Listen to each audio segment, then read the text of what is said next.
والله العظيم في وشه قلت له قرار زي الزفت، والله العظيم بالحرف. انه الدوريات ممكن يتم نقلها، ودي مش حاجه نختص بيها استاذ ايهاب الكومي. بشوف ناس كانت فرحانه ان الاتوبيس راح الملعب، وبعديها فرحانه ان الاتوبيس راح مدينه نصر. ولا انت عايز انا بس اللي اتضامن معاك؟ لا يا عم انا مش هتضامن معاك، انا اصلا انت اللي بتروح عليه انا همشي عكسه في حياتي كلها. في نفس الوقت ظلمه. هو انا التوتس يا ابني؟ يا اما انت هتروح للنيابه دلوقتي من بيراميدز، هو هتقول لنا بقى غصب عنك ليه. مجلس اداره الزمالك كان موافق على قصه التاجيل دي، كنت بالنسبه لي شكرا كفايه. والاهلي المعتاد بتاعه ان هو عشان هو معتاد ان كله بيسمع كلامه، لما يكونش حاجه عاجباه بيطلع يتكلم. ان مجلس اداره الزمالك نفسه كان متوقع ان ممكن الماتش ما يمشيش كويس قوي، لدرجه ان هم كانوا مخبيين الخبر بتاع التعاقد مع بنتاج عشان يدوا له الجمهور بعد الماتش يهدوا فيه الدنيا شويه يعني.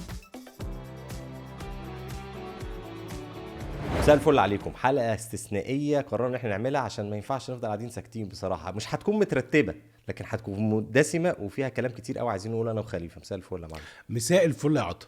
اول حاجه لازم نشكر صاحب الفضل، فشكرا بيبو. يعني طبعا يعني امبارح الراجل 16 سنه بيلعب في الكره المصريه، دوري ممتاز وكاس مصر، لاعب الزمالك. شوف قد ايه في 16 سنه دول كفينا 3 جوان، 2 ضربات جزاء وجون. ضربتين جزاء من الثلاثه وفيهم الجون حتى كان الزمالك بيلعب 10 من الشوط الاولاني ماتش الكاس ده. امبارح ادانا ال3 جوان دول في قرار الصراحه، ف3 جوان شكرا. ويعني شكرا فشكرا بجد والله. انا مش قادر افهم يعني الدماغ ساقت ازاي، بس خلينا يعني شكرا. انت في النهايه يعني ادانا فرصه ده، ادانا فرصه ده بأتم معنى الكلمه. حاجتين يا عاطف، يعني اداك رجعك تاني للمنافسه على التاهل لدوري الابطال، ودي حاجه مهمه لينا نتمنى نبني عليها. وريحك قبل ماتش الكاس بتاع سموحه، انت خلي بالك كان 3 جمعه سبت، جمعه 3 سبت، فكنت هيبقى عندك مشكله في مباراه سموحه دي والضغط والحاجات دي. انت المفروض ان شاء الله تخش ماتش سموحه مرتاح اكتر باذن الله في الكاس، ودي مباراه مهمه باذن الله. اصلا احنا لو كان في تخوف واحد من الزمالك لاتجاه المباراه دي، طبعا الى جانب الاصابات، هو البدني. يعني نفسيا برضو اللعيبه كانت جاهزه تمام، بس هو كان تخوف الموضوع ان الفريق ما يبقاش صامد بدنيا في المباراه بعد 120 دقيقه، وتم اجباره على اللعب فيها يلعبها وبينما المنافس مرتاح. فكانت هتخش بمباراه بظروف مش طبيعيه، لكن اداره النادي الاهلي ادتنا فرصه ذهبيه. وده اللي هيجرنا للنقطه المهمه جدا يا خليفه، هو ليه الزمالك ما تضامنش مع الاهلي؟ والمفترض مش هو دايما عايز حكام اجانب؟ مش المفروض يتضامن معانا ويكون احنا بنطالب باحسن حاجه للكره المصريه؟ ولا ايه يا خليفه؟ ليه ما تضامنش؟ اتضامن ليه؟ طيب انا النقطه اول حاجه، هو الزمالك توضيحا بس هو بيتقال ايه دلوقتي؟ ان الزمالك عايز حكام مصريين. الزمالك لم يعوز حكام مصريين، الزمالك ما طلبش. هو لم يطالب. ومفيش حاجه واحده في الزمالك اتكلم فيها اصلا قال انا عايز حكام مصريين. تمام. لو اتحاد الكوره والرابطه كده كانوا تشقلبوا هم مع بعض كده، وحصل ان جه حكم اجنبي وتم تعيين الحكم الاجنبي قبل المباراه 48 ساعه ولا اي حاجه، كان الزمالك هيلعب. طبعا هيلعب. سياسه الزمالك عموما يعني مؤخرا مع كابتن حسين لبيب تحديدا، يعني الراجل ما بيحبش يشتت لعيبته اصلا، ولا بيدخلهم في حوارات مين الحكم ومين مش الحكم. يعني ساعات واحنا ساعات بنبقى ضد الكلام ده، ساعات بيبقى يعني انت تبقى نيوترال كده بالشكل مستمر. هو دي دماغه من تجربته الرياضيه. بدليل الزمالك لعب السوبر الافريقي بحكم اجنبي اللي هو ليبي، لعب السوبر المصري بحكم مصري، لعب واتبهدل في الماتشين تحكيميا على رايك. يعني الماتشين باجنبي ومصري اتظلم فيهم. لعب ماتش الدوري السنه اللي فاتت بحكم مصري وفاز. لا خلي بالك، واحنا انا بديلك الفكره وانت بتعدد لازم وانت بتعدد عشان الناس اللي بتتكلم بس، واحنا بنعدد كل ماتش في دول. وبالمناسبه الزمالك فاز في 2 منهم على الاقل، يعني اتظلم فيهم. ماتش السوبر كان لينا ضربه، السوبر افريقيا لينا ضربه جزاء لدونجا صريحه ما اتحسبتش. مش صريحه قد ما هي مساويه للعبه الاهلي.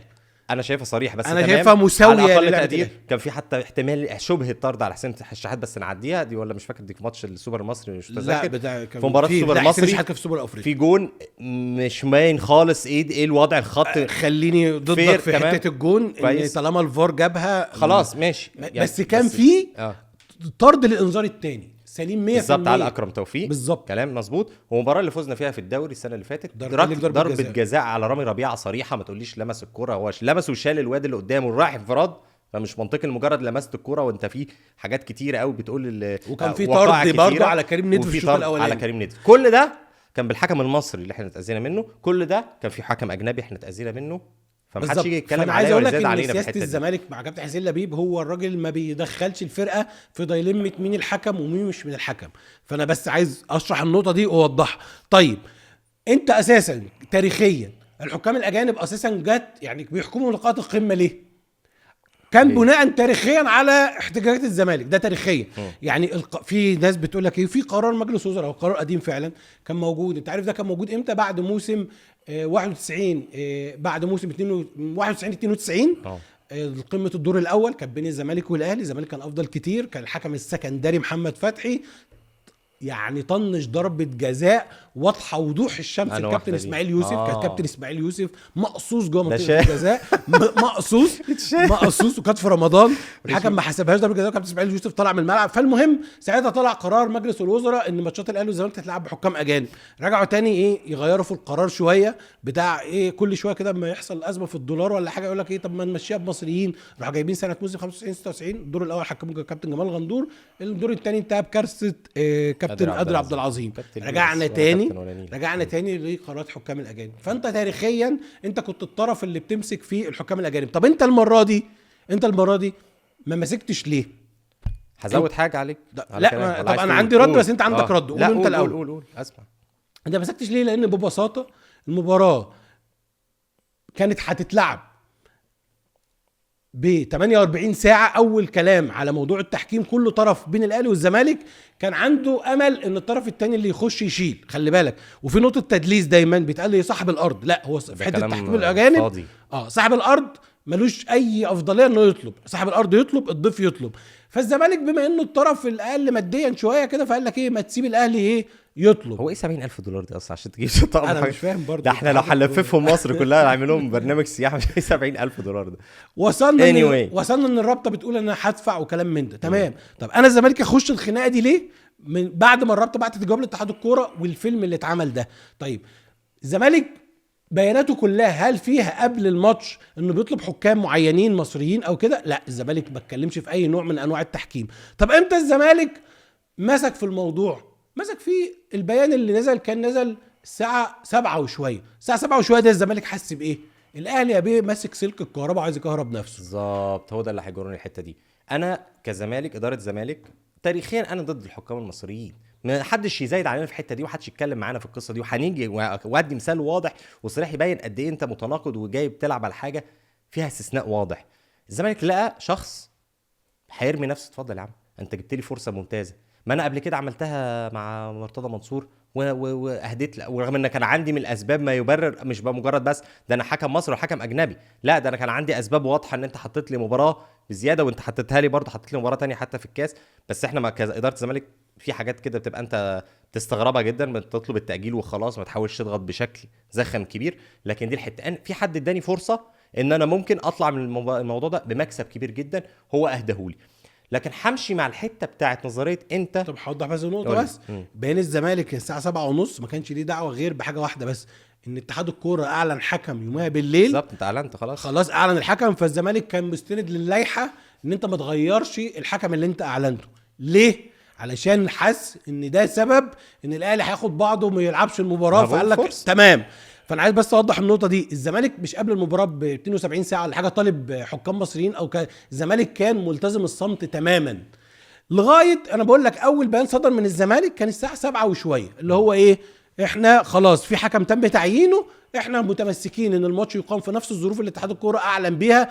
وده ببساطه زي ما انا قلت لك، فريق خلاص قدامك واحد عايز يمسك السلك الكهرباء العريان ويكهرب نفسه، وانت بالنسبه لك كمنافس دي هتصب في صالحك. يلا بالظبط كده. شكرا. انت تمسكت بالقصه دي على ان ده كده، مش عشان انا بحب الحكام المصريين. وهديك مثال واضح جدا على ان انت بتقول اي كلام. هل اغلب الناس اللي تطلع تعمل عقله تتكلم على مستقبل الكره المصريه والكره المصريه شكلها وحش وبتاع، هل هم كانوا من محبي الاستاذ عامر حسين؟ لا طبعا. صح، كان ساعات يقول لك عشوائيه يعني دايما كانوا كلام في العالم كده في أيوة في البعيد المعلن كده. ان الاستاذ عامر حسين ده شخص يعوق تقدم الكره المصريه. لما الزمالك يا معلم عمل موقف السنه اللي فاتت وطلع واحد من اهم طلباته بعد موضوع ان هو هدد بالانسحاب ده عزل عامر حسين، هل انت تضامنت معايا؟ انت ما تضمنتش معايا. قال لك لا امسك سلك الكهرباء العريان وكهرب نفسك. فانت هل ده دلاله على ان انت لا يا عم انا همشي مع الروايه ان انت معلن وفي الخفاء ان انت ضد عامر حسين؟ انت ما تضمنتش معايا ليه؟ ولا انت عايز انا بس اللي اتضامن معاك؟ لا يا عم انا مش هتضامن معاك، انا اصلا انت اللي بتروح عليه انا همشي عكسه في حياتي كلها. ده بالنسبه لي يعني انا في الرياضه، في الاداره، في اي حاجه الاهلي بيمشي معاها المفترض ان انا امشي عكسها كاداره. كجماهير مفترض طبيعي جدا، لانه مش بس عشان خاطر بقى ان احنا اللي هو نوع من ان انا يعني الهوية ان انا ضدك وخلاص، لا عشان انا شايف ان انت بتمشي على فكره المصلحه وهي طبيعي. انا ما هو انا الزمالك، ما خلينا برضو نبقى واضحين، هو الزمالك لما طالب بالانسحاب ولا طالب برحيل عامر حسين، هو صحيح الموضوع يحمل مصلحه للكره، بس لكن الزمالك كان بيبحث عن مصلحته، حاسس ان ده طرف منحاز ضده طول الوقت بالزبط. فكان عايز فما تجيش انت تقول لي دلوقتي ان انت بتطالب بالموضوع لمصلحه الكره المصريه، واقول لك الدليل واضح جدا. دكتور سعد شلبي امبارح المدير التنفيذي للنادي الاهلي طلع بتصريحات بيقول لك احنا كان عندنا تحفظ كبير جدا على طريقه اجراء القرعه. ما شفتكش، ما عرفتكش انا كده. فين طريقه اجراء القرعه واعتراضك عليها حصل امتى؟ انا ما شفتش واحد فقط طلع اتكلم بخصوص يخص نادي الاهلي يعني معترض على موضوع القرعه ده، وموضوع الاي اي، وموضوع الدب بليل، موضوع الساعه 5 وقرعه يعني رغم ان هي على فكره كان فيها بعض المزايا للزمالك، بس الزمالك كان ضد القصه دي بوضوح. هل انت كنت ضدها؟ لا انت كنت بتقول دلوقتي بتقول انا ضدها. لا في تصريح رسمي من انت بتشوف الموضوع يمشي مع مصلحتك. لا كان في تصريح رسمي من كابتن محمد رمضان ان احنا عندنا يعني مش حاسينها قوي ان الساعه 5 وبتاع، بس قال لك دي في مصلحتنا واحنا اللي نستفيد منها ان احنا نكسب الماتشين والاهلي المعتاد بتاعه ان هو عشان هو معتاد انه كله بيسمع كلامه، لما يكونش حاجه عاجباه بيطلع يتكلم.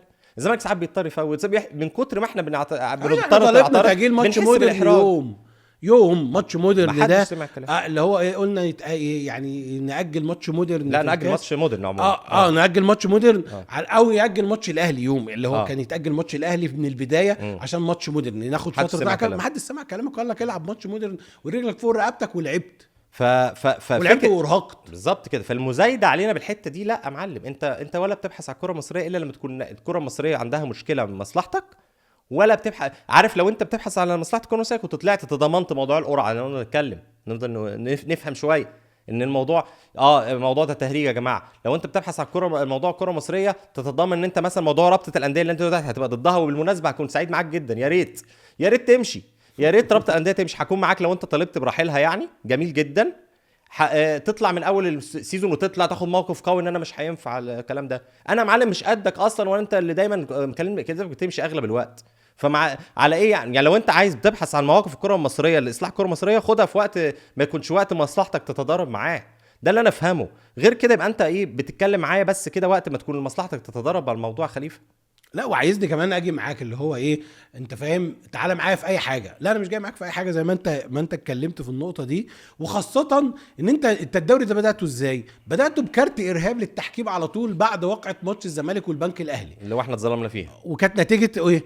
نقطتين من زد كانوا مش مستحقين تماما. ضربة جزاء لزد خدت الثلاث نقط، كان زمانها وش نقطتين. نقطه من الاتحاد غير مستحقه بعد ما الاتحاد كان يستحق ضربة جزاء في الشوط الاولاني لمسه يد. نقطتين من الجونه اللي هي ضربه الجزاء بتاعت رامي ربيعه.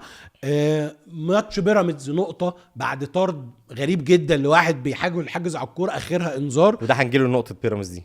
تمام. ماتش الزمالك ضربة الجزاء اللي كانت لصالح بنتايج على اكرم توفيق. فانت كل ده بالمناسبه لقطه بنتايج دي احنا عشان سرحنا كده نتكلم عنها في الحلقه يوم ماتش بعد الماتش. اللقطه دي يقول لك ايه؟ اصل اكرم توفيق لعب الكوره، هو لعب الكوره بس بعد ما شاط قصبت بنتايج. اصلا يا فرحتي لما تلمس الكوره بعد كوتشوت تضرب راسه بنتايج وتوقعه وبعد كده تلمس الكوره. يا فرحتي هو ايه فكره ان انت تقول عشان لمس الكوره لعب الكوره خلاص؟ لا طبعا كانت ضربه جزاء صريحه وواضحه. الثانيه الزملكاويه ما وحوش فيها اول ما ظهرت لقطه بتقول ان الكوره ما جاتش في ايد اشرف داري، خلاص الموضوع انتهى. لعب الكوره دايما بيبقى اللعيب راح للكوره لعب الكوره وبعد كده حصل الاصطدام بالظبط. انما انت عشان توصل للكوره بتعمل اصطدام فدي كده. لكن اللقطه بتاعت بيراميدز دي مفصليه جدا. ليه بقى يا معلم؟ عشان احنا قلنا قبل كده ايه يا معلم؟ احنا لما نيجي نتكلم بيتم ايه؟ وصفنا بنظريه المؤامره المستمره، ويتم ابتزازنا بالقصه دي تاريخيا يا خليفه. لكن احدهم وهو الاستاذ ايهاب الكومي النهارده طلع بيتكلم على حاجه في منتهى السخف، ممكن في منتهى التهريج، ممكن بيقول لك انه الدوري ده فيه نيه مبيته ان هو يروح لبيراميدز. ده راجل كان عضو مجلس اداره اتحاد الكوره سابقا، وكان شغلته في الاتحاد الكوره صداده. يعني لما يكون في مشكله كده كله يروح يستخبى ويطلع ايهاب يكون يتكلم في الاعلام عشان خاطر ايه؟ الناس تقعد تشتم فيك. انت كان صداده، شغلتك صداده.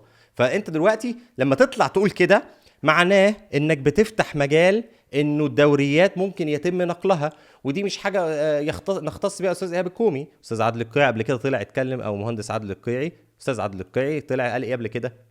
قال انه الدوري سيحسم، قبل كده بيتكلم على الدوري سيحسم خارج الملعب، والكلام يفهم منه بوضوح ان الدوري ده في طريقه ما ممكن تخلي الدوري يروح لكذا.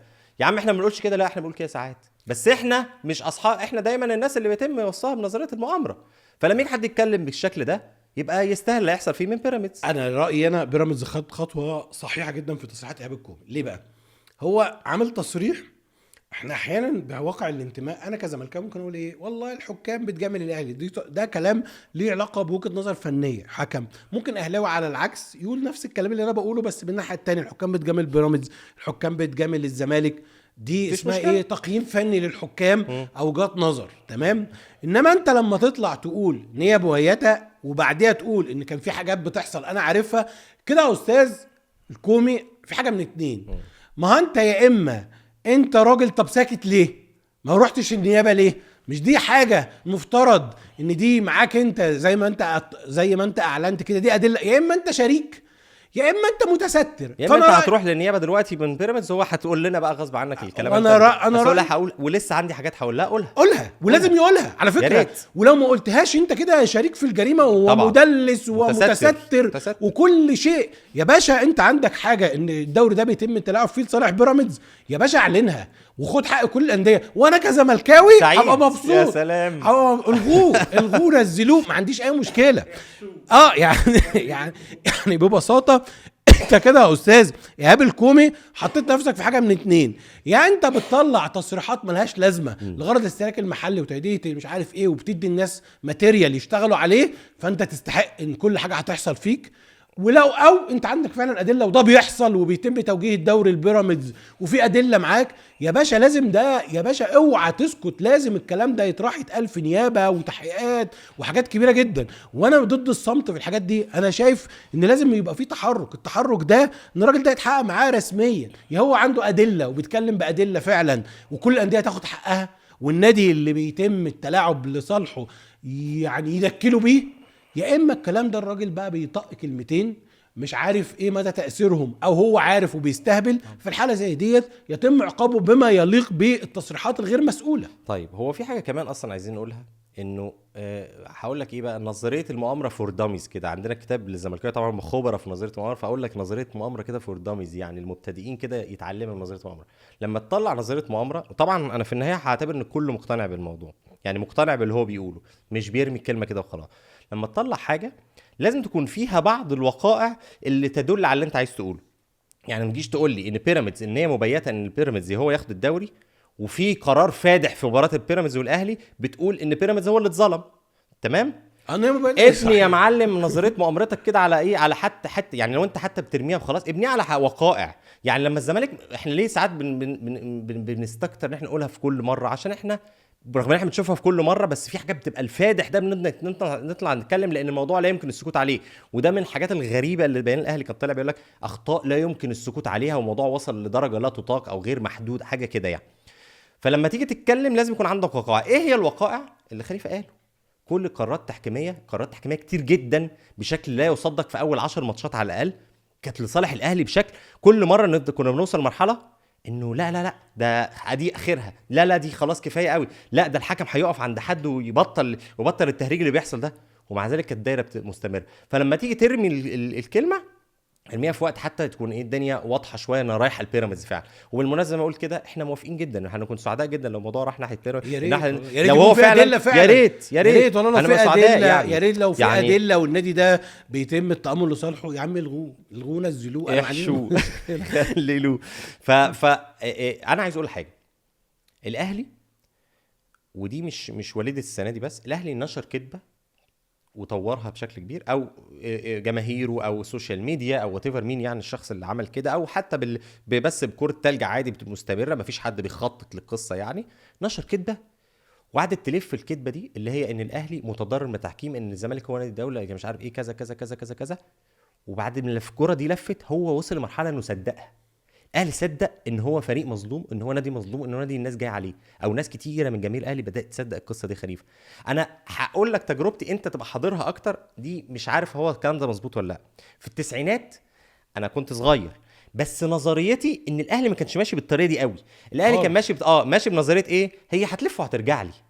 يعني كان اغلب عموم الناس كانت بتقول ايه، يا عم مش هتبطل العقليه بقى الفشله دي. لا كان بيتهموا الزمالك هو اللي كده، وان هو الاهلي لا ما ماشي في طريقه مظبوط. الاهلي دي حجه الفاشلين وكذا، لانه في النهايه وعارف سيزون هيروح يا معلم، وهيرجع لي 5 سيزونز.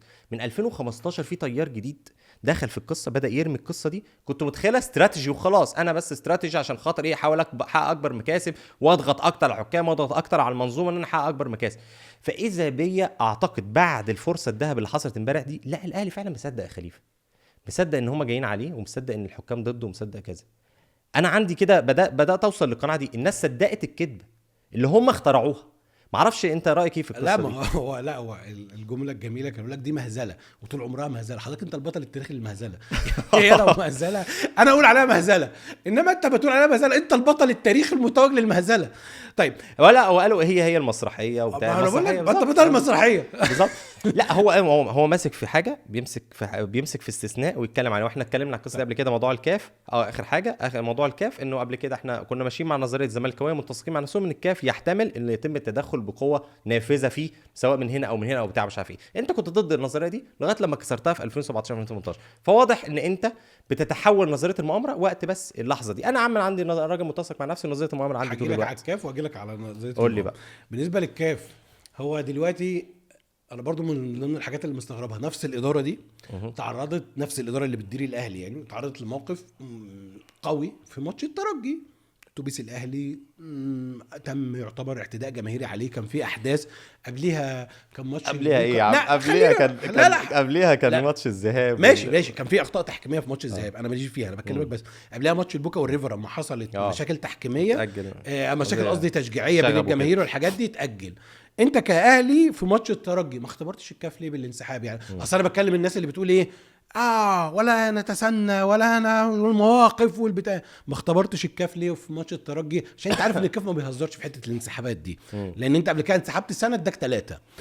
ماتش الوداد لما قال لك ان هي ماتش واحد وهتلعب في المغرب وحاجات زي دي، وانت كنت شديد الاعتراض على ده، ما انسحبتش ليه برضو ورحت لعبت في المغرب؟ انت ما بتختبرش الكاف، انما بتختبر دايما منظومه الكره المصريه، عشان انت عارف ان هي ايه هتتلم في الاخر. دي نقطه. النقطه الثانيه بالنسبه للحته بتاعت نظريه المؤامره والروايه، انا عايز اقول لك على حاجه. تعدد الروايات ده انا اللي ما بفهموش الصراحه. يعني انت عندك الروايه بتاعت انا البلد، انت فاهم، وانا البلد وانا اقوى حاجه، وعندك الروايه التانية بتاعت ايه مش عارف ايه. طب ازاي افهمها لي؟ البلد وانا المظلوم ازاي يعني فهمهاني. يعني في نقطه احنا كزملكاويه عندنا ولا واحده روايه بسيطه جدا مبنيه على شويه حقائق. انا ما بنضحكش في ان انت الاكثر شعبيه، وعارف ان انت الاكثر شعبيه واكثر جماهيريه والاكثر نفوذا، فبناء عليه انا باخد منك الحته دي، بقول لك ان زي ما نسبتك الكبيره دي في عدد الجماهير، النسبه دي موجوده برضو في عدد الحكام. بكلمك ان مثلا الحكام ده عين عشوائيه من نفس العموم، فبقول لك ان انت بتقول زي ما انت بتقول على نفسك 70 75%، فاقول لك ان 70 هاخد من كلامك، انا هصدق كلامك كده واخده واقول خلاص اوريدي 70% من الحكام منتمين ليك، 70% من المسؤولين منتمين ليك، المسؤولين الرياضيين. فانا باخد كلامك وبقول له انت عشان كتير في جزء تابع ليك، والجزء التاني كمان بيبقى خايف منك كتير. لا اصل الزمالكاويه، لا ما هقول لك، ما هو ايش قول. انما انت بقى عايز تقول لي ان انا الاقليه تمام، وعدد جمهوري قد كده بالنسبه لك زي ما انت بتقول، وفي نفس الوقت ظلم. هو انا التوتسي يا ابني؟ ده ما حصلش غير في رواندا. التوتسي ما انا كنت لسه عايز اقول لك الحته دي. هو انت بتصدر بقى النظريه ان الزمالكاويه شطار قوي يحتلوا المناصب وسيطروا على هياكل المنظومه الكرويه في مصر وهياكل الدوله برغم انهم اقليه. ما انا بقول لك ده ما حصلش غير في التوتسي، وكان لها سبب اجتماعي ان دول التانيين حاجه تانية كده بس مش هينفع نتكلم عنها. التانيين فلاحين اللي هم الهوتو، والتوتسي دول اصحاب الماشيه والحاجات زي ده، فكان معاهم فلوس، فده السبب شويه لكده. انما احنا في مصر خلينا معترفين ان هي كلها شبه بعضها، ان الجماهير متوزعه بشكل عشوائي، يعني مفيش هي الموضوع كذا. ممكن النسب تتغير شويه بين الطبقات، بس في النهايه النادي الاكثر شعبيه في طبقه في الطبقه المتوسطه هو الاكثر شعبيه في الطبقه المتوسطه، النادي الاكثر شعبيه في الطبقه القليله هم دول، بحدود الدخل في الطبقه العليا هم دول. هو كده. فانا بقى عندي ان انا اللي مش واخد حقي عشان انا عدد جماهيري اقل، فعدد نسبتي في الحكام ونسبتي في المسؤولين الرياضيين ونسبتي في كذا وفي كل شيء اقل، وبالتالي حتى اللي مش تبعك بيبقى خايف منك وخايف من جماهيريتك وخايف من قوه اعلامك. انت زي بقى بتعملها وبتقول ان انت الاكثريه وانت كل حاجه، وفي نفس الوقت انت مظلوم. بتعملها ازاي يا بيه؟ روايتين متناقضتين تماما وما لهمش يعني ما ينفعش الاثنين يركبوا دونت ميكس كده زي ما بيقولوا. لا يعني هم يعني بص، هو الناس بتوصل لمرحله ان هي عندها مش هقول استحقاقيه، هم طبعا في شعور باستحقاقيه طول الوقت، عندها راحه في ان هم يقولوا اي حاجه من غير ما حد يراجعهم وراها. زي عفيفي ما اللي انا بخت اللي روايته بتتصدق بالظبط. انت بقول اي حاجه، يعني مثلا على سبيل المثال، وطبعا والله كامل احترام ليه وانا بحترمه كشخص على المستوى الشخصي، كابتن عماد متعب طلع مثلا قال انا استقلت من الرابطه بسبب ان هي يعني من زمان انا مش راضي عن ادائها، وانا رايي ثانوي، وانا موافقه جدا انه استاذ احمد دياب رايه هو الكل في الكل تقريبا في الرابطه. وناس كتير قوي هتقول ان هو انت ما استقلتش من وقتها ليه. لا انا مش هتكلم في القصه دي، بس يعني هو قال ايه بقى كلمه، هو قال انا ما استقلتش وقتها عشان ما يحصلش ازمه. طب هو دلوقتي مش هيحصل ازمه يعني هو اشمعنى اللحظه دي اللي دايما بتكون ناحيه وقت الاهلي ما بيحصلش ازمه فيه يعني، فاهم؟ بعيدا عن اي ازمه اي حاجه تانية، ان الاهلي لما بيدخل في قصه بتبقى زي ما برضه على فكره بيقول نزع فتيل الازمه والقصص دي يعني، وانه الاحتقان وبتاع. بس اشمعنى اللحظه دي مش هيحصل فيها ازمه؟ كابتن عماد والله كامل احترام ليك، بس انت خدت القرار في وقت برضه متزامن مع قصه الاهلي. عارف ان انت ممثل الاهلي، بس المفترض على فكره هو نظام متخلف لتكوين رابطه ان في ممثل للزمالك وممثل الاهلي. وبالمناسبه الزمالك ما عندوش ممثل بقاله فتره كبيره جدا، لكن ان ما فيش حاجه اسمها كده في الدنيا. روابط العالم كلها ما فيش حاجه اسمها ممثل للاهلي وممثل للزمالك وممثل للانديه. ايه الكلام الفاضي ده؟ ان ده المفروض الناس دي ناس جايه تبقى نيوترال، مش ده يبحث عن حقوق ده ده يبحث عن حقوق ده. ففكره ان انا اخش اصلا كل واحد يخش في الرابطه الممثل لحد ده مش منطقي. هو ممكن ترشيح كده، بس فكره ممثل وهو غرضه القصه دي، انا مش بقول ان هو غرضه كده، اقصد الكونسبت نفسه ده ممثل عن كذا وده ممثل عن كذا، ده مش مظبوط الكلام ده اصلا يا خليفه. بشكل عام زي ما قلنا كده انه انت عندك روايتين متناقضتين، لا تجد اي غضاضه في ان انت تطرحهم متى سنحت لك الفرصه هنا او متى سنحت لك الفرصه هنا، وما عندكش مشكله بتاتا. بس عايزين نتكلم على حاجه رعبتني جدا بصراحه امبارح خليفه، واحنا كنا قاعدين الواحد قاعد متوتر طول الوقت انه الحكم ما ينزلش الملعب. انا طول الوقت عايز الحكم ينزل الملعب عشان ايه؟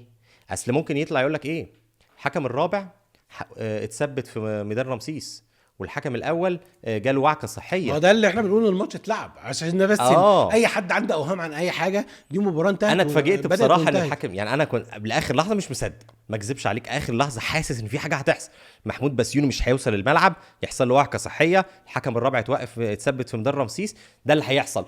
لكن ما فيش حكم هينزل ويصفر معلنه بدايه المباراه ويصفر معلنه نهايه المباراه. انت كنت حاسس الاحساس ده؟ لا كنت وصلت في قبل الاخر كده ان خلاص، ان يعني ان في رغبه كده ان المباراه زي ما الشروط اللي اتعملت بيها هنكمل بيها.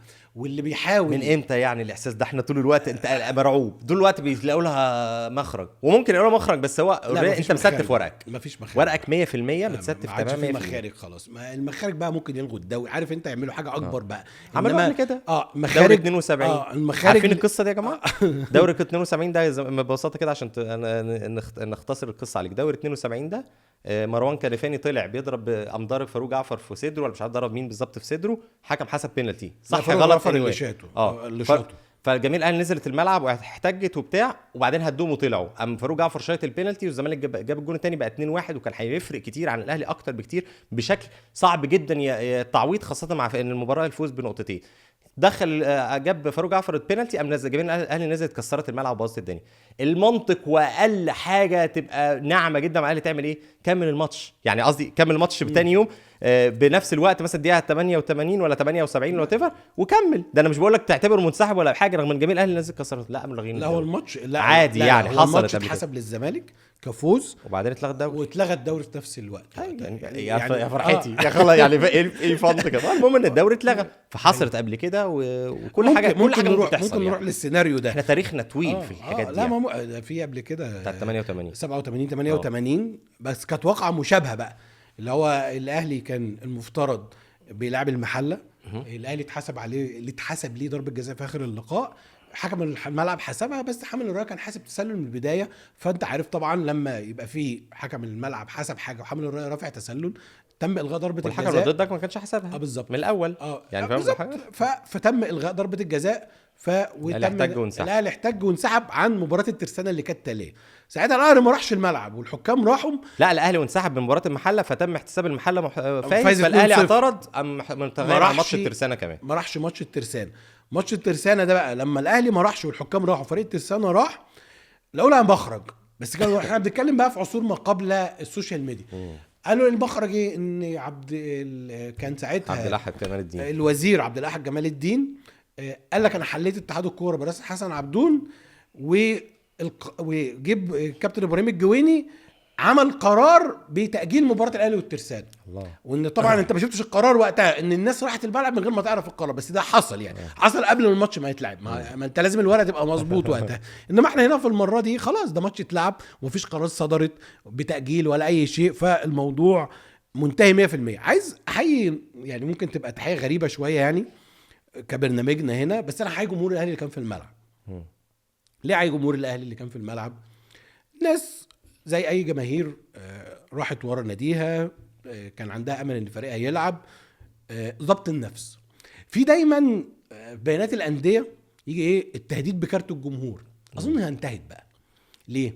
انت حطيت الجمهور في واحد من اصعب المواقف، حطيته في الملعب، فريقه ما جاش، فريق التاني بياخد النقاط. على فكره الماتشات اللي كان فيها انسحابات قبل كده كلها ما كانش في جمهورين في الملعب، انما النهارده جمهور الاهلي تصرف بانضباط محترم جدا. الناس كان عندها امل فريقها تشوفه في الملعب، ماتش خلص، هتفوا لفريقهم، هتفوا حقهم، روحوا بانضباط تام. فاعتقد دي حرق للابد لكارت الجمهور. ليه بقى؟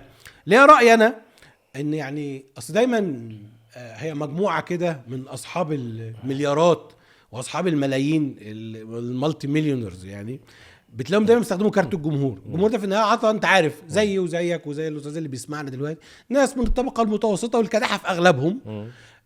فانت عايزني، معلش انت عايزني اعمل ايه يعني؟ انت بتهدد بيه بترمي عايزني اعمل ايه يعني؟ عايزني اعمل ايه يا عم؟ انا واحد زملكاوي هروح الملعب اشجع ناديه، حصلت مشكله ولا خلافك بينك وبين اللي بيدير اتحاد الكوره، انت راجل ملياردير وهو راجل ملياردير، انا مالي؟ انا عندي اسره ومستقبل هروح عشانهم.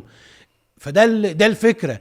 انا كمشجع بحب جدا النادي بتاعي، بس انا عمري ما هدخل في مشكله عشان مجموعه من اصحاب المليارات ومجموعه تانية من اللاعبين من اصحاب الملايين. هخش نفسي هشجعك وابقى عايز فريق يكسب وكل حاجه، بس اول ما اشم من بعيد ان انت عايزني ابقى ترمي نفسك التهلكه، تكسر وتحرق. لا يا حبيبي، انا شخص عندي مستقبل ومسؤوليه، فانا بعاية جدا الناس اللي اتصرفت بانضباط تام. زعلان على فريق او مش زعلان او كل ده انت حر فيه، بس بروح مواصلاتي، عربيتي، هروح في هدوء، لان الامر لا يحتمل اي غير ان كده. ولا اتمنى بقى ما نشوفش بعد كده بيان نادي ايا كان النادي وجماهيري وما تستحملوش غضب جماهيري. أيوة. يا حبيبي جماهيرك دي ناس عاقله، الجماهير اعقل من المسؤولين. الجماهير نفسي فريق يكسب وكل شيء، لكن في النهايه بهدوء، يكسب هفرح، ما يكسبش هزعل، اي شيء كده. وسيبنا خاصه انك بعتهم قبل كده، هم اتباعوا قبل كده ولما واستخليت عنهم تماما، فهو محدش هينفعك وهو بيلوح بورقتك، بورقه الجماهير دي الجمهور، محدش هينفعك وانت كذا، وبيتباعوا دول بقى اللي هو الحقيقيين. لا ومش بس بتتباعوا، لانه اصلا هو ما يعرفش يعمل حاجه يعني، مش عارف يعمل حاجه من الاخر دول الحقيقيين. انما بقى اللي على السوشيال ميديا انا دول بقى لغايه دلوقتي مش قادر افهمهم يعني. انا نفسي برضو تبقى يعني، انا عايز اقول لك على حاجه. الزمالك لما انسحب السنه اللي فاتت، انا واحد من الناس، انا بحب كابتن حسين لبيب شخصيا، تمام، والله العظيم في وشه قلت له قرار زي الزفت، والله العظيم بالحرف قلت له قرار زي الزفت. وقبلها بيوم كنا في عزا استاذ عمرو ادهم، قلت له انا هفرح وانت بتدي الاهلي 3 نقاط. في غيري كان مؤيد الانسحاب على فكره، وفي ناس كانت عايزه الموضوع يوصل لاقصى درجات وقال لك فرصتنا. في النهايه ده رايي وده رايه. عارف انت في ناس مع ده مع ده، تمام يعني كل واحد هتلاقيه واخد هياخد الاتيتيود. انما يا بيه انت بقى، انا بشوف ناس كانت فرحانه ان الاتوبيس رايح الملعب وبعديها فرحانه الاتوبيس راح مدينه نصر. يا باشا انت يا تفرح وهو رايح الملعب يا تفرح وهو رايح مدينه نصر، انما تفرح بالاثنين دي ما افهمهاش. يعني يا اما انت تبقى راجل شايف ان الاهلي ما ينفعش ينسحب ومش عارف ايه وبتاع وتمام وده رايك، يا اما انت شايف ان يلا ما ينفعش يقبل بالضيم. انما انت تبقى صاحب الروايتين. ازاي يا ابني ازاي؟ يعني انا شفت اقسم بالله بوستات لناس فرحانه جدا ان الباص رايح الملعب، ويلا بقى زملكاوي هنديكوا على عينكم ومش عارف ايه وبتاع، واللي خاف يروح والعو جه الحو حضر. وفي نفس الوقت اول ما قال لك لا ده الباص رايح على مدينه نصر قشطه وتمام. يابا ازاي الاثنين مع بعض؟ لا صح يعني هو نوع من اقول لك لا اصل انا بايد في كل قرار وهو عارف الخبايا وبتاع، خلاص سلمت نفسك بقى بالشكل ده، يبقى انت ما بيشغلش مخك خلاص براحتك. هي ساعات بيبقى ليك فايده في الحته دي صراحه، لكن براحتك. لكن في حاجه عايز اقولها برضو بالحديث عن مجلس الاداره يعني بتاع الزمالك. انا قلت الكلام ده لخليفه امبارح، قلت له واعتقد ان هو برضو مش عارف، اعتقد انت هتوافقني. انا قلت لو مجلس اداره الزمالك قبل امبارح ان هو ياجل الماتش ده، انا انتهى مجلس اداره الزمالك معايا تماما. كان بالنسبه لي انتهى. بل بالعكس بقى، انت لو هتمشي كنت كان هيمشوك يا كابتن حسين اعتراضا على القصه دي. انت كنت هيبقى احسن مخرج ليك بعد شهور من النقد المستحق، كان يبقى خروج من الباب الكبير، الرجل الذي وقف لمصلحه الزمالك حتى لو على حساب نفسه. فانا كان الموضوع ده قول فصل ومفصلي بالنسبه لي انا طول الوقت، وانا منطقه اداره الزمالك حتى واحنا في عز الازمه كنت بقول لك ايه، واحنا ما زلنا في ازمه، بس في عز الازمه كنت بقول لك ايه، انا مش مؤيد لفكره رحيل مجلس اداره الزمالك ده، مش عايز تبقى سنه تستمر في مجلس اداره الزمالك انه يمشي كده لمجرد حاجه، حتى لو انا مش راضي عن ادائه في حاجات. لكن امبارح كانت القول الفصل بالنسبه لي خليفه، مجلس اداره الزمالك كان موافق على قصه التاجيل دي، كنت بالنسبه لي شكرا كفايه. كان بالنسبه لي انا زيك بالظبط، انا مش كانش بالنسبه لي مجلس اداره الزمالك، انا ممكن النادي نفسه يعني ساعتها يعني خلاص، يعني في اجزاء ما انت بتبقى عارف شويه ان انت ليك حدود ما في الاحتجاج وفي الغضب والحاجات اللي زي دي. بس فكره انت عملت ايه؟ انا عامل كل حاجه مظبوط، جاي عليا انا يعني انت فاهم. انا مؤدب اهو يعني انت فاهم. احيانا زمان كنت انت بتبقى ايه غلط، انما انت مؤدب يا عم. تعالى العب مودرن الجمعه حاضر، عندك الثلاث الاهلي حاضر، وعندك السبت سموحه حاضر وبتاع. وفي النهايه انت بتطلب مني انا اللي اجي على نفسي، لا دي كانت هتبقى الكارثه. كان في مشهد كده في مسلسل سكسيشن يعني كان مشهد جامد اسكت تمام. كان لوجان روي، وده شخصيه كانت عظيمه ليه هيبه كده يعني، كان بيعلم ابنه كندل اللي هو كان كندل روي ساعتها دخل في صفقه كده، وكان بيحاول يحلها بروفيشنال بقى بالكتب والكلام من ده. فالراجل قال له لا، فهو كندل بيقول له لابوه يعني انت ايه يعني، هي مش مسابقه لا منتج قال له لا سمتين. هي امبارح كان كده بقى، كانت لازم لا، ما انا ما ينفعش ابقى انا واقف خلاص كده. يبقى انت بتقول مجلس اداره الزمالك، انا والله بالنسبه لي الزمالك نفسه كان خلاص بقى، كان كفايه بقى كوره مصريه وكفايه كده. انا ما اقدرش ما اشجعش حد غير الزمالك، بس انا ساعتها مش هشجع خالص، اللي هو خلاص بقى نوقف بقى وكفايه كده. لان في الحاله دي حد بيقول لك لا، احنا اوريدي اصلا عاطفتنا هي اللي غلبانه عشان نكمل في الفرجه على اللي بيحصل ده يعني. والكلام على طبعا وهنجي لها برضو الحته دي يعني، موضوع الاعلام وشكل صوره الدوري المصري دايما. لا روح لها دلوقتي عشان وقتنا. لا اقصد يعني ايه، انه والله نسيتني كنت عايز اقول يعني اصلا، فخلاص مش مهم، نخش على وقتنا. نخش على الاعلام، نخش على وقتنا. احنا يا جماعه يعني المنظر بايخ قوي، السكرين شوتس دي اختراع رائع. فكره ان انت تبقى حاطط لي المنظر بالشكل ده. بالمناسبه اول حاجه موضوع الاهرام الرياضي، حد قال لي انت ما تعكسها انت احمد وبتاع، قلت له لا انا ما اقبلش كصحفي. لو كصحفي انا كجمهور عادي اعمل اللي انت عايزه، حقك يعني، احنا في النهايه. لكن كصحافه ده عيب قوي ان انا اعمل، حتى لو ضد الاهلي انا اكتب الرجال والكذا، ما ينفعش ان انت تعكسها مهنيا، حتى ما ينفعش. فاللي كان حاصل يوم 2020 ده مهزله وسقطه من شخص مفترض ان هو يعني بقى ايه من اعلام الصحافه. فدلوقتي عملوا مش عارف الغلاف ده صحيح ولا اللي احنا لسه شايفينه؟ والله شفته انا بسجل عصرا فمش عارفين قوي الكره المصريه يا حبيبي يا حبيبي على حبك قوي للكره المصريه وحرصك على الكره المصريه. الكره المصريه دي يا اخي ما بيحللهاش الا ما بتجيش سيرتها الا في اوقات معينه.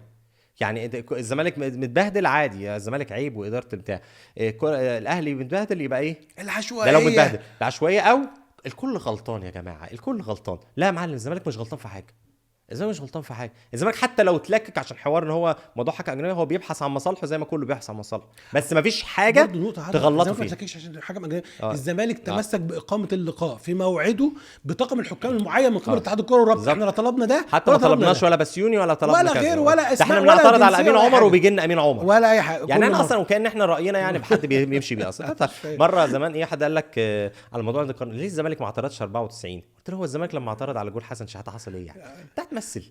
وبعدين هو اصلا على فكره بس للتوضيح يعني عشان نقطه نادي القرن و94 طبعا ده تهريج. لا في نقطه بس، يعني هو في 94 هو كان في دوري مجموعات، الاهلي واخد من نادي القرن بنقط دوري المجموعات. يعني قصدي النظام اتفصل بعد كده اصلا. يعني فكره لا هفترض انها صح، لا يعاطى، لا همشي معاك. انا دايما ماشي مع نظريه اللي هو معاك اروح للالتيميت وعندي ليها حل برضه.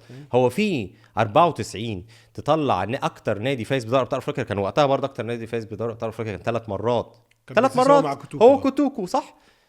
اكتر نادي يبقى هو ترتيبه السادس، يبقى انت عاملها ازاي يا معلم؟ ما انا بس عايز اقول لك على حاجه.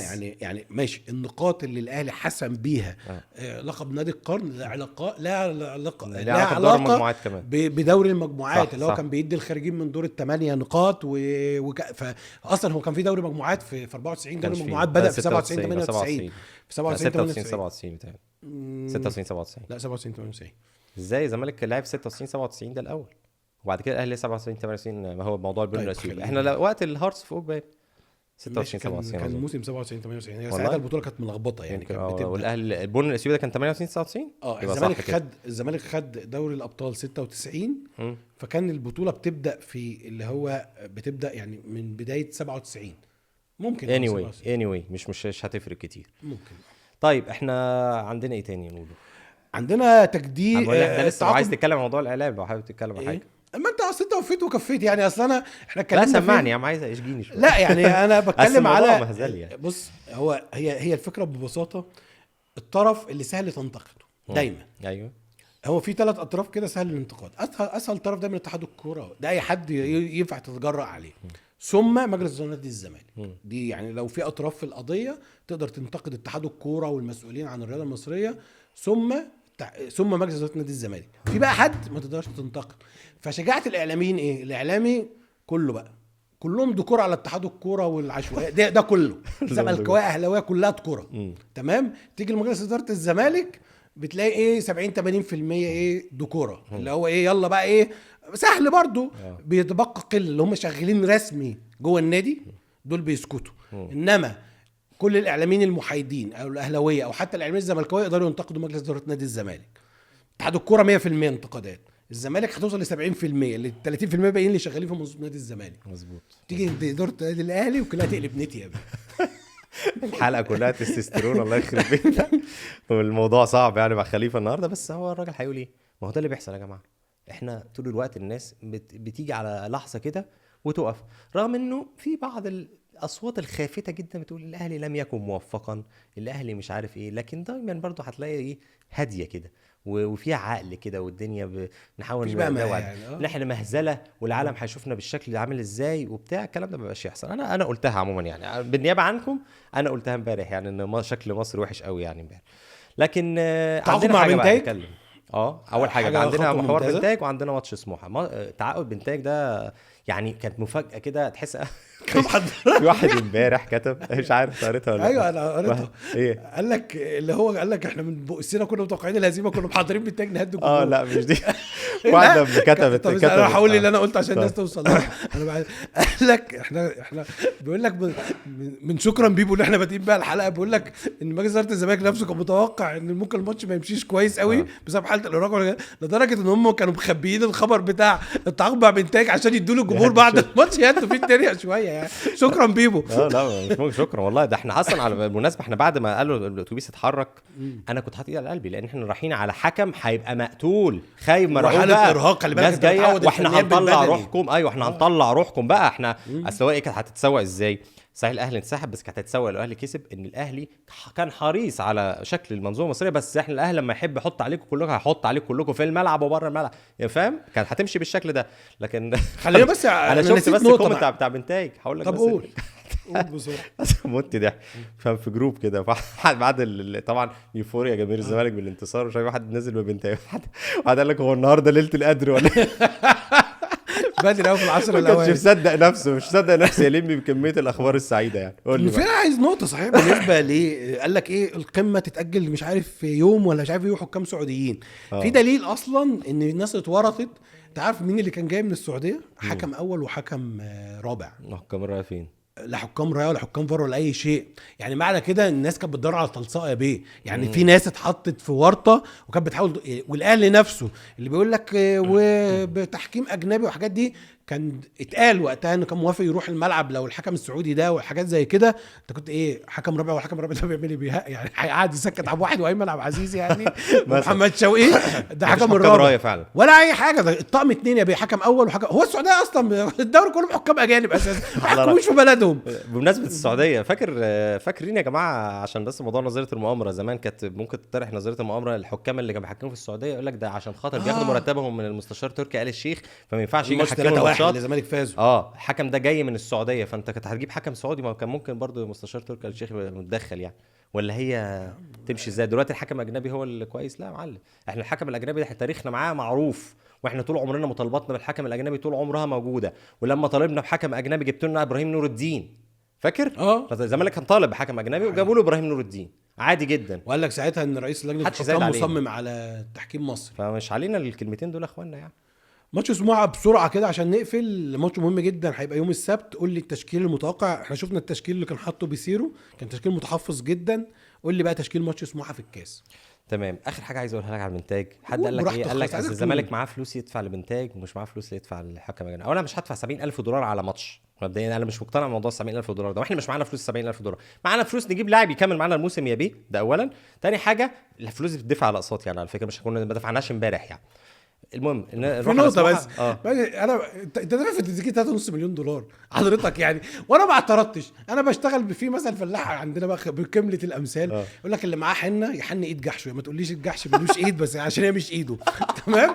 فانت بتدفع $3.5 مليون في تريزيجيه، و$1.5 مليون لبن شرقي. انت اللي اقوم. انت عارف فلوس بنتاج دي جايه ازاي اصلا؟ من بره اصلا. ده ناس بتحاول تلصم النادي ومساعدات. الزمالك مش عارف يدفع مرتب سيجوره اللي هو المدير الفني بتاع السله اللي الناس فرحانه بيه. فما تجيش تقول لي انت بقى $70,000 في دوري انا فارق فيه عن المركز الاول 10 نقط وعن المركز الثاني 7 نقط بالظبط. وغالبا استحقاق الفلوس دي اصلا مع نهايه الموسم يعني، غالبا ممكن تدفع جزء بسيط دلوقتي. لكن عموما هنروح على مباراه سموحه. مباراه سموحه الحمد لله ربنا سهل في موضوع ان احنا ارتحنا شويه. معرفش ممكن نستعيد مصابين، هنستعيد محمود جهاد ولا خليفه؟ اعتقد في كلام، اعتقد صعب. يا ريت ناصر منسي يعني. تمام. ناصر منسي مفترض ربنا يكرمه ويرجع. عبد الله السعيد ما كانش موجود في التشكيل الاساسي في الماتش الاولاني، كان ظهره ورا راسك هيلعب نص ساعه، ده ربنا كبير. فشكرا بيبو ده. لكن الماتش ما عنديش تشكيل معين للامانه، مش عارف. طب 4 ولا 3؟ بشوف ان احنا نلعب 3. مباراه كاس احنا مش مستعجلين نفوز فيها. انا عارف ان احنا برضو في الثاني 3 ولا 4 مش معناها دفاعي وهجومي، بس مبدئيا الدفاعي الى حد ما في تامين دفاعي كويس او صلابه دفاعيه افضل شويه. خروج بالكوره انت مع سموحه ما اظنش انت هيبقى عندك مشكله او في موضوع الخروج بالكوره، لكن احنا مع وضعيه لعبتنا مودرن ضغط، خلي بالك وحاول يضغط عليك في الخروج بالكوره. مودرن كانت مباراه، انا في رايي كانت مباراه المفروض ما تتكررش يعني. دي مش هتخيل ان انا ابني عليها ان الزمالك بالشكل ده يستمر بالشكل ده. انا عايز اقول لك حاجه، الزمالك خرج بالكوره قدام الاحسن من كده. عايز اقول لك حاجه ان الاسماء اصلا اللي في مودرن احسن من الاسماء اللي في سموحه والله جامدين. اصلا فرقه مودرن دي لغز اصلا بالنسبه لي. ما كسبوا اهو. هي فرقه كويسه اصلا يعني. مودرن نتائجهم في الدوري انا مش قادر افهمها اصلا يعني. انا عارف ان الزمالك اتعثر قدامهم في الدوري. اعتقد الحوار بتاع احمد رفعت ربنا يرحمه وتبديل الملكيه وتبديل الادارات وحتى جهاز الكوره والقصه دي لخبطت معاهم شويه. لكن انا طبعا ما اتمنى لهمش قوي يعني النجاح يعني للامانه، يعني في حاجات كتير قوي. وممكن يكون من بعض انديه اللي بيقال ان هم متضامنين مع الاهلي والكلام ده يعني في شويه انديه ترمي بياضها كده هم وزد يعني anyway. فدي بعض الانديه. انا بقول ان الثلاثه باللعب المنطقي، لان انا كمان ما عنديش اختيارات كتيره في الهجوم. 3 وغير اثناء الماتش، يعني لو احتجت العب اقلبها 4 اقلبها زي ماتش انبي عادي، مش حسب سياق المباراه مين اللي يلعب. عادي عندنا الثلاثي الدفاع مفهوم، عمر جابر وبنتاج. ممكن العب بفتوح يلعب، انا معاك فتوح في النص بقى. فتوح مع ديفندر واحد يعني. فتوح ودونجا قصدك يعني؟ شحاته. فتوح وشحاته مفترض صح، المفترض ان شحاته ياخد وقت، واحنا وقبل كده طالبنا ان دونجا يريح، بلاش يا عم عشان حد ان كلامنا خفيف على الناس. ما اغلب الناس على فكره متقبله كلامنا يعني، لكن في النهايه فدونجا يريح، فتوح يلعب وجنبه شحاته، جميل جدا. يبقى قدامك عندك انت محتاج مين؟ عندك 3 زيزو وناصر ماهر، ومهاجم بتاعنا سيف الجزيري. والمهاجم بقى سواء سيف الجزيري او ناصر منسي، مفيش داعي وعبد الله بما انه كان مرتاح في يعني واضح ان هو مش جاهز 100%، يبقى الورقه بتاعتك اللي هتستخدمها.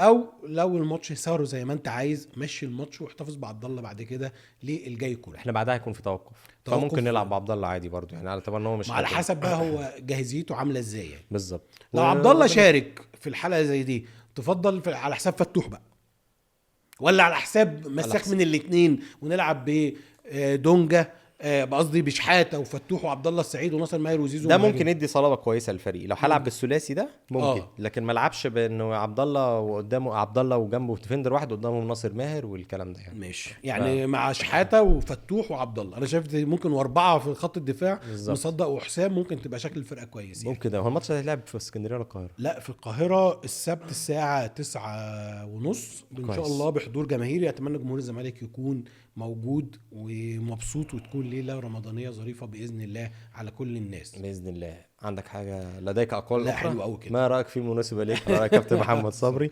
هنستنى ايه اللي هيحصل في الفتره اللي جايه في الكام ساعه اللي جايه. ممكن نحصل نشوف اعلان بقى رسمي عن فوز الزمالك. ده منطقي هو اللي انا سالت فيه 48 ساعه من النهارده ايه؟ احنا النهارده مش النهارده الاربعاء. ما هو في الجوله هتخلص كده بيستنى 48 ساعه لان ده حسب تقرير الحكم والمراقب وبيتم، بس يعني الموضوع محسوم يعني. anyway نتمنى كل الامور تمشي على خير لان هو ده الصح والمنطقي والطبيعي، وكل واحد يشيل شيلته يا جماعه. مش عايزين حاجه؟ عايز حاجه؟ رمضان كريم وشكرا عليكم. مبروك للزمالك 3 نقط وشكرا بيبو. سلام.